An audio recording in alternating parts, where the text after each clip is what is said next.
Welcome back to Gaijin Hideout. I'm Jeff. I'm a streamer who loves Monster Hunter, and we are back with more Monster Hunter Wilds footage and videos to react to.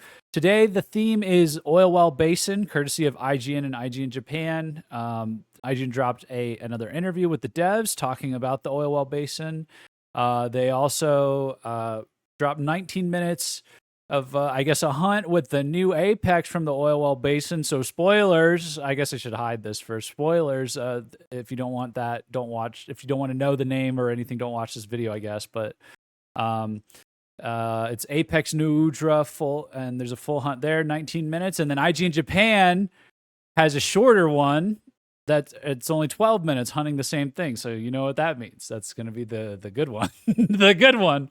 So we're gonna watch all of them, and yeah, it's really late at night, so I've just got a couple people in chat joining us. But if you would like to join these reactions at a more normal hour, or check out a still pretty new Monster Hunter player, I've only beaten one Monster Hunter game. If you want to see someone like that play Monster Hunter Rise, you can go to twitch.tv/Gaijin Hideout.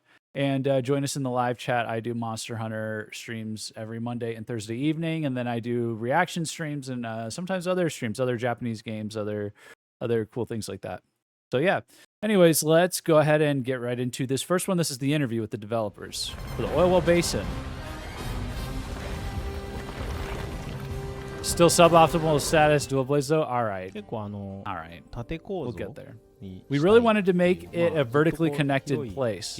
We had all these horizontally broad areas, and so we thought we'd make this one a vertically structured stage. That's interesting. I didn't really peg it as like very vertical from what we'd seen, but we've seen a lot.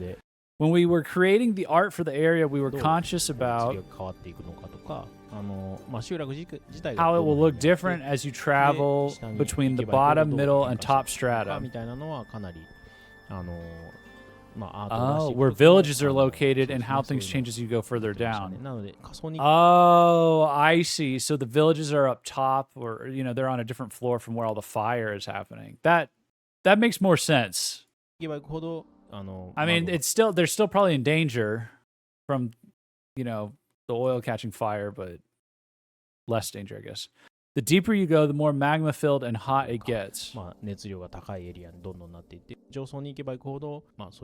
Go higher up and you find oil-like swamps.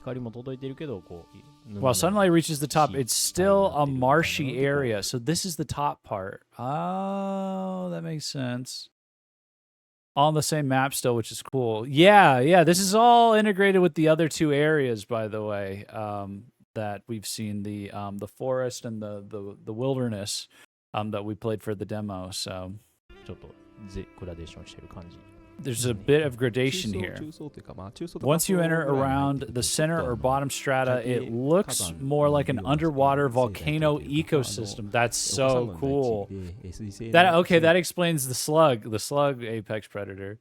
In World, we created the Coral Highlands. Oh, it's like Coral Highlands. It's their version of. No wonder we think it's so cool. They're doing this again. In World, we created the Coral Highlands using the idea of what it would look like if aquatic creatures lived on the surface. That was my favorite area. That was really cool. Our artists drew on that knowledge to come up with ideas for the creatures and visuals at the bottom of Oilwell Basin. So this is building off of what they tried with the Coral Highlands. That's really dope. My homeland, according to Jeff, Coral Town. Yeah. Let me know what region you're from in Monster Hunter World or Wilds in the comments down below. What region you're from? Its colors change a lot during plenty. Plenty is that's the good weather, and the inclemency is the bad weather. Takes on more of a deep sea or ocean color. That's why this was happening during the Gravios fight. It is all like underwater thing. Look. Oh yeah, and we saw these floating jellyfish. Oh, so it's gonna go from like deep blue to red or something. Oilwell Basin, like a sea basin. That makes so much sense now. We thought that if we could depict a humid and steam-filled place, that we could also give it a seabed-like feeling. That is so trippy. That's so trippy. It's not so one-to-one anymore. It's still, you can see where the inspiration is, but like this is really trippy. Coral Highlands was cool. It was like just like a direct, but it was like a direct like, what if underwater was not underwater? And this is like, it's like interdimensional underwater or something. So our artist came up with a lot of ideas for these deep sea inspired visuals.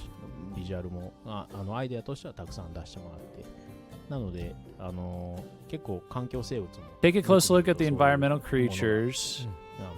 Oh, it's kind of like could be in the water. You find ones you expect to find at the bottom of the sea.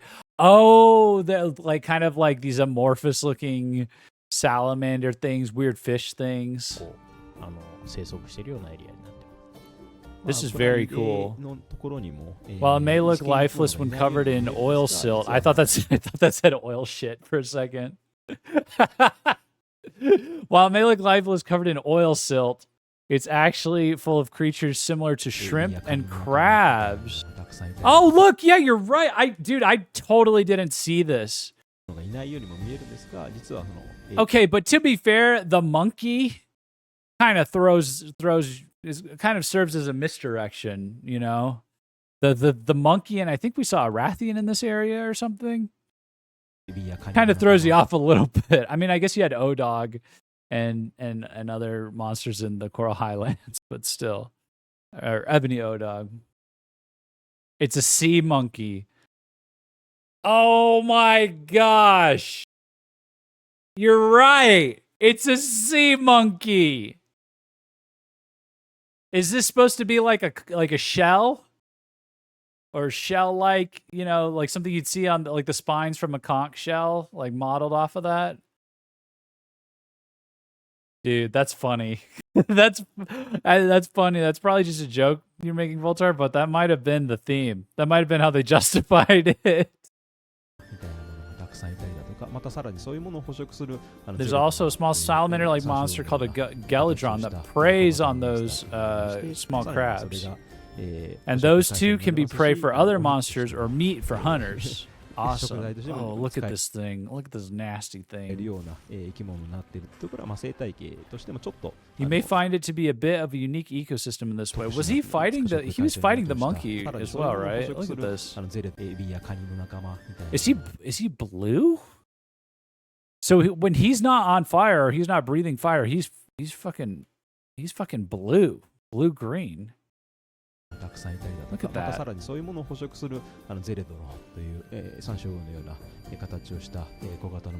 Wow.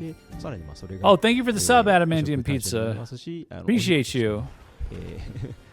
Those two can be free for other monsters. Okay, we said this already. Now he's down here. I missed the blue. Oh, look at that. He glows. Oh, and now he's lighting on fire. Oh, this is that move we saw from the trailer. Oh, nasty. Thank you, Adamantium Pizza, for the sub. Really appreciate you. I've always wanted to add a tentacled creature at some point. Our tentacle test came back well, so we added one. A tentacle test! Oh, that's funny. Since it's such an impactful monster, we thought about taking a normally aquatic creature that's weak to fire. Oh my god, look at this. Look at how this thing moves. So taking a normally aquatic creature that's weak to fire and turning that upside down in order to give it an even more striking look. Yeah, so it's just a fire octopus. Oh my god. Look at it's stunning, dude. That's why sorry, I missed that. That's why we thought it'd be cool to make a flame-covered monster. So we put Nuudra in this position. At the same time, it does also remind one of the ocean in some ways. Dude, it's straight up blue. That's why we thought it'd feel right in a lot of ways at the top of the ecosystem here. We wanted its silhouette to feel a bit demonic as well. It's fucking crazy. The silhouette was insane when I saw this in the trailer first time. That's why we gave it horn-like elements and made it hard to tell where its face is. Yeah. Hey, Douglas Tinkle, long time no see. How you been, man? We designed it while coming up with a lot of ideas about its silhouette as well. Even the music includes phrases and traditional instruments reminiscent of black magic. Oh boy. I think it ended up being a unique and good piece of music. They got ominous with the music, huh? We wanted it to be a monster that seemed to consciously use each of its tentacles. It does seem like it does that. We thought about how we could have it act even without facing a hunter. Oh God, look, they are moving all like independently and stuff. That's why we were conscious of letting it approach you without having to turn toward you. Oh God! As far as its attacks go, since it has all these tentacles capable of attacking, we wanted it to use those to launch a barrage of attacks on its target. It's able to combine both focus and area of effect attacks. This thing's gonna be like a mess to fight. It doesn't even have to be looking at you to attack you, I think. I know it's been a while. I've been great. I've just recently pre-ordered Monster Hunter Wilds. That's great. We're fully in the hype swing here, man. Or the swing of the things with the hype train, however you want to call it. Our desire was for it to have a unique tempo as a large monster, still capable of a flurry of attacks. That's nice, because they could have really easily just been like, oh, let me take all 8 tentacles and swing this way, and take all 8 tentacles and swing that way, and then take them all and maybe split them 4 and 4 and swing them together like this, you know. I'm glad they got really like creative and focused with it. I guess the technology's there now. That's great. But that also made it hard to figure out who it's targeting. Yeah, how are you going to know? Or the location of its head. We wanted it to be clear when or who it's attacking from its tentacles alone. So we came up with ideas about having a sensory organ that pokes out. That's so cool. Our goal was for it to be clear who it's attacking from its tentacle. Oops, hold on. From its tentacles alone during a chain of attacks. What did the sensory thing look like? I'm hoping they timed up this footage.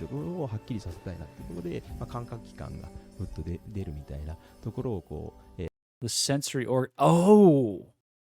Is it this thing?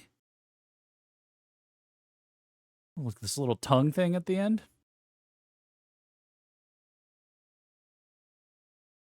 You know, it would be really cool that we might have not seen yet if each arm can attack different people at the same time. Yeah, Psycho Troop, that's what it's saying, is they specifically designed this to have all of its arms act independently and be able to attack people regardless of if the monster's looking at them or not. And he's saying that they basically said they justify this and also give it a tell so you still know that it's coming by having a sensory organ that pokes out. So it looks like it's this right here.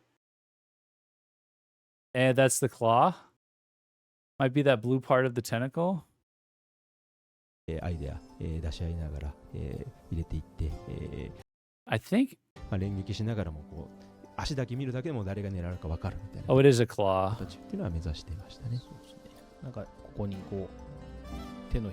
Okay, it has a sensory organ on what I guess you'd call the palm of its hand that emits light to tell you who it's attacking. So is it going to shine on you first? Was he getting shined on here? Oh, wait, I saw it!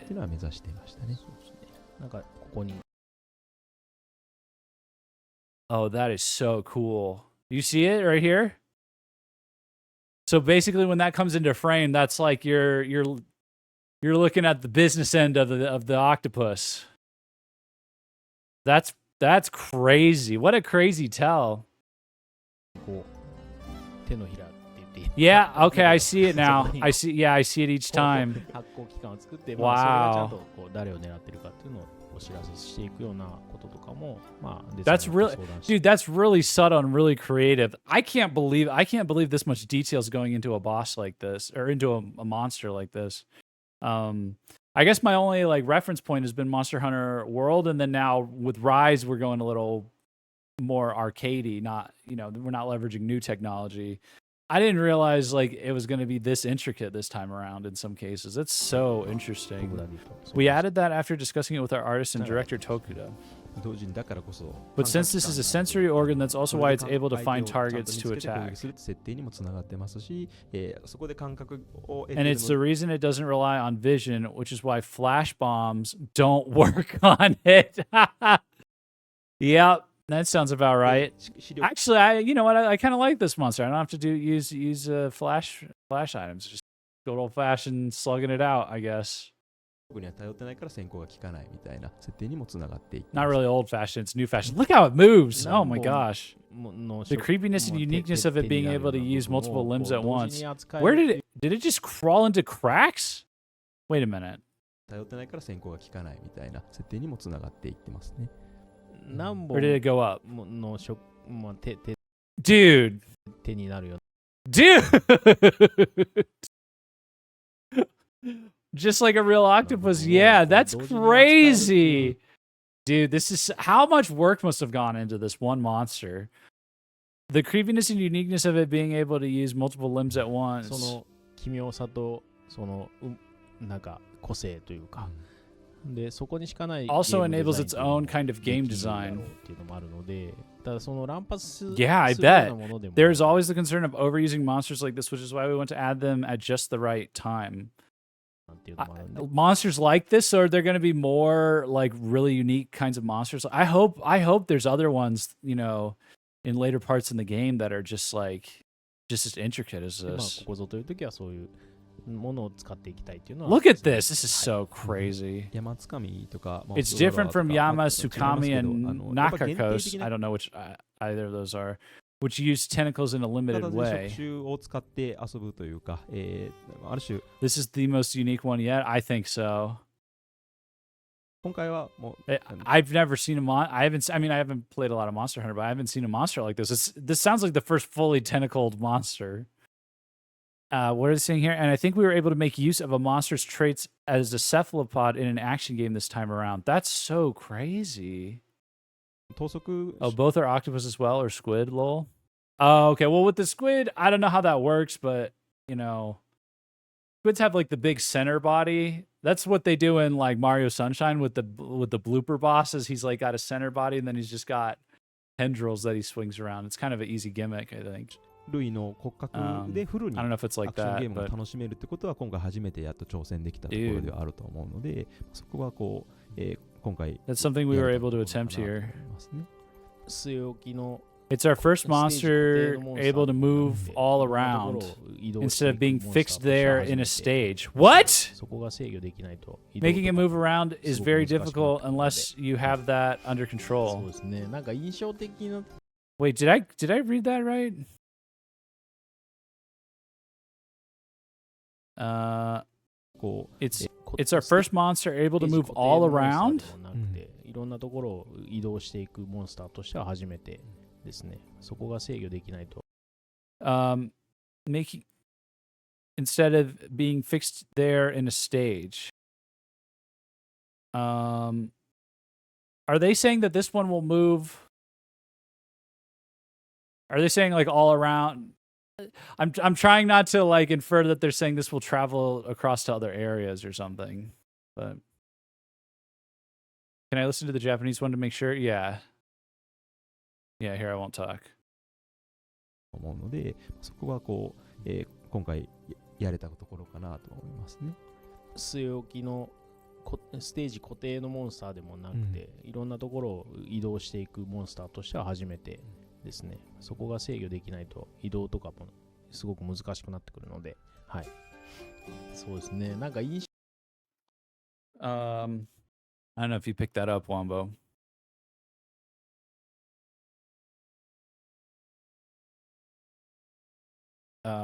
Yeah, what's he say? What's he? Is he saying? Are they saying like it can move to like the other areas? Like it can move outside of the Oilwell Basin, or is he just talking about general mobility? So they're saying he moves around a lot. Okay. Okay. As opposed to like being fixated somewhere. He moves around a lot between stages?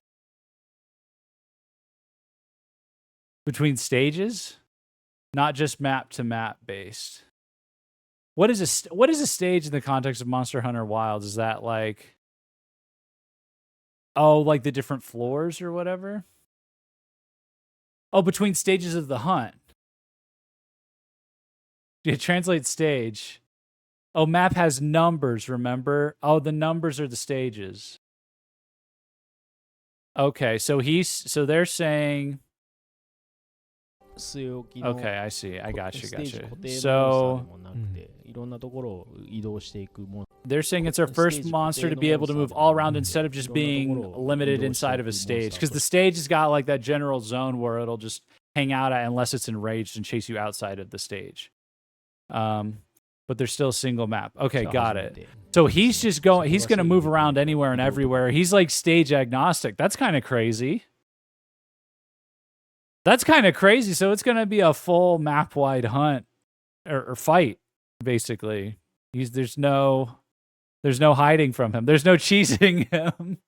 There's no running away. Until you make him run away. We do always want to have these kinds of monsters appear at striking times. Oh, look, he's sleeping. The sleep bubbles have a lot of definition on them in this game. Its silhouette and feeling is such a shift from standard monsters with limbs and wings. I don't know how that would be in a hunt, lol. Yeah, I don't know. It's going to be... you're probably just going to end up meandering all over the place. Like just get lost.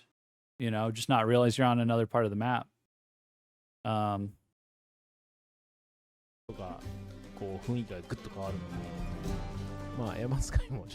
Even with Yama Tsukami, we wanted players to think, what the heck is that? Well, mission accomplished. Mission accomplished. We definitely felt that way in the trailer. I didn't even peg it as an octopus correctly. People had to kind of roast me for that, missed observation in the comments. That's why we, no pun intended with the roast, but that's why we used it in the way we did. What he said. Yeah. Good job. I think it was guaranteed to make happen, but we wanted it to appear when you just happen to glance up, you wonder, what's that and why is that thing flying? I put that there, Black Yamasukami dummy. Oh, he's talking about this other monster, Yamasukami.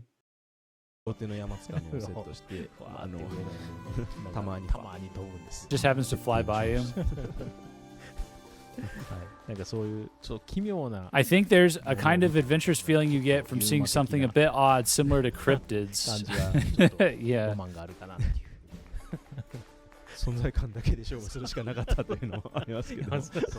Yamasukami's an old ass monster. Okay. Oh, what did you just say? Oh yeah, cryptids. Well, yes, that's somewhat true. I always consider cephalopods as a kind of challenge for us. I wanted the monster to be able to enter very tight spaces. Hold on one second. Hold on a second. I'm saying this correctly, right?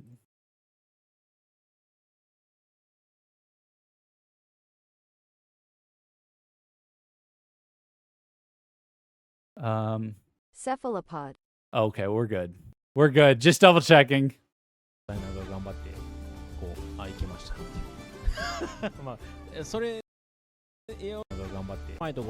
wanted the monster to be able to enter very tight spaces, and our artist worked hard to make that happen. Dude, he knows how hard that was for them to do. We of course added a kind of rig for doing that as well. Tight spaces where? Up your butt and around the corner, I guess. Oh, that would be a horrific kill. As if it's like, do you remember in Pirates of the Caribbean when Davy Jones grabs that guy and he sticks his tentacles down the guy's throat and like kills him and like takes the key out. Imagine he just like strangles you to death because he can just go in your mouth and like explode your body. Oh God, that would be. I hope that's not. I hope they didn't think that far ahead. Man, that'd be sick. Okay, so we can mark it at we did okay, guys. We made it 25 minutes without a tentacle hentai joke. That's not too bad. We don't have terminal weeb syndrome in the chat. We've got a little bit of a gooner problem, but it's not terminal. Well, it's not too bad. It's pretty good. それ用のちゃんとリグって言ったらいいんですかね。そう Hentai joke, yeah. Psycho Troop said, so Jeff's into tentacle play. I held back. I can bring more. Nope. Keep up the good work. それ用の頑張って。いけました。それ用のちゃんと We of course added a kind of rig for doing that as well. So it's technologically able to change shape and enter into tight spaces. Wait, it goes so fast too. Look at this. Hold on.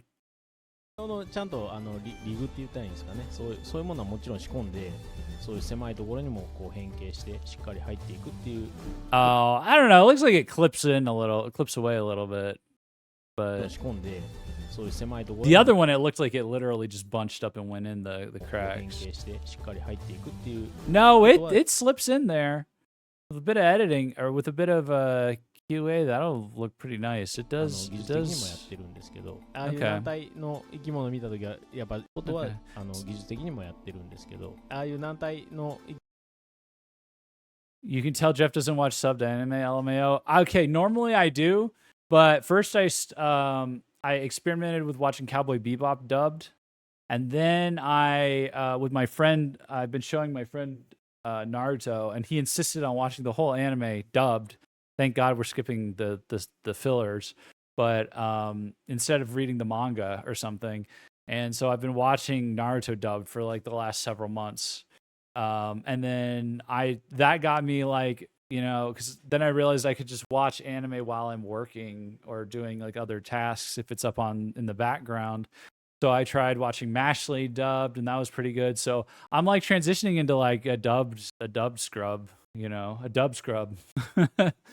So it's crazy how watching only subbed anime conditioned me for this. Yeah, that was most of my life. I watched Attack on Titan all subbed. I watched JJK, most Death Note, everything is normally I do sub. But if it's like a dubbed anime, and if I hear that the anime is pretty good dubbed and I don't care that much about it, but I'm still curious enough to try it out in the background. At this point, I watch it dubbed so that I can like consume more anime. But if an anime is like, if I'm really interested in an anime, even if I hear the dub is good, I'm gonna watch it subbed. Like Kaguya-sama, I will make time to watch subbed, for example. So yeah.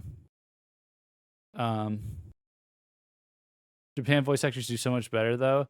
Yeah, but if it's something like, like Mashley's kind of like a meme anime, or some of them, sometimes the dubs are funny, so I feel like One Punch Man you could have gotten away with watching dubbed, stuff like that.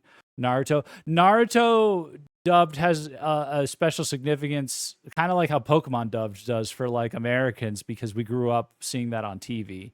And so even if you went and you read the manga and then you later on completed the anime, watching it subbed, more than likely you were initially exposed to Naruto through like seeing him on Cartoon Network and hearing him be like, I never go back on my word because that's my ninja way, or believe it. So for Naruto, yeah, it's got a special, it's not even better. It's not necessarily better. It's just, it's got that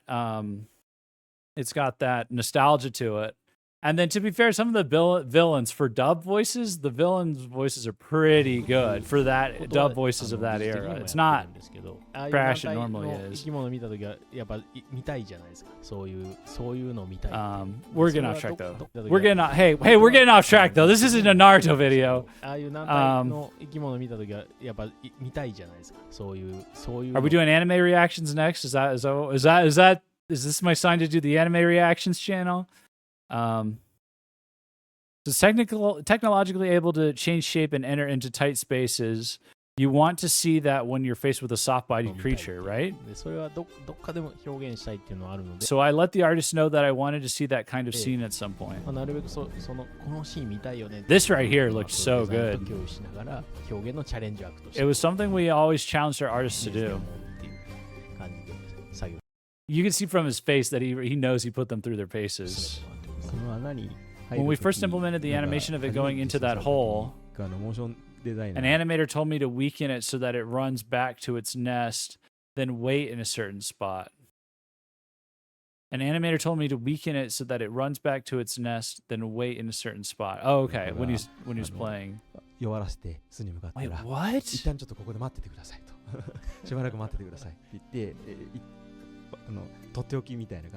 They made it seem so special, and they were so proud when it really went into its little hole. Is this what?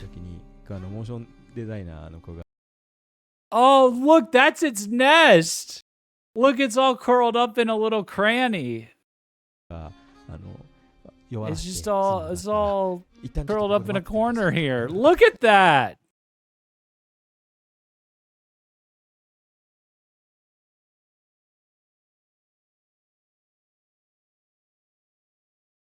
Oh, so it's a surprise for the art director from that animator, LMAO? They did this on their own? Yeah, I think so, yeah. That's what it sounds like from the subs. An animator told me to weaken it so that it runs back to its nest and wait in a certain spot. They made it seem so special, and they were so proud when it really went into its little hole. We finally made it work. That really is amazing. Great job. Dude, that's so cool. Oh my gosh, look at that! Did you see that?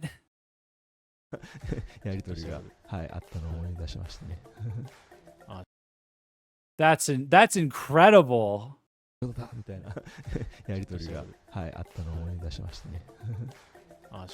I'm so hyped for this game, man. The tentacles themselves. Oh wait, what is? Hold on. I'm reminded of that conversation we had now. The tentacles themselves? Yes, you can cut a ton of them off. You can cut a ton of the tentacles off? Oh my gosh. I want like a little nubby Nuge, or however you say it. Just running around like all amputated.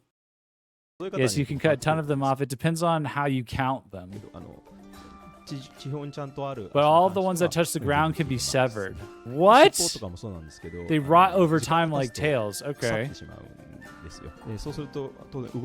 They stop moving once they do, of course. Oh, look, there he is. Oh, they are. Oh, they're wiggling. So you won't get anything good by carving one that's not moving. Oh my gosh. Ew, look at that.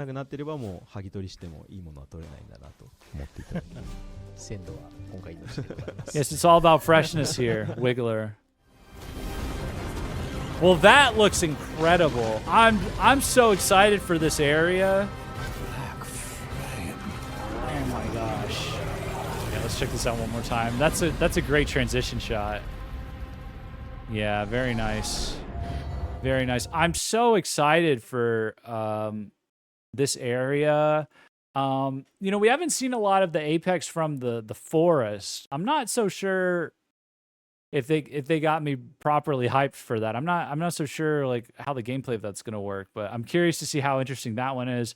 And then Ray Dow is the most fun I've had hunting a monster, period, so far. Like in my short-lived career in Monster Hunter.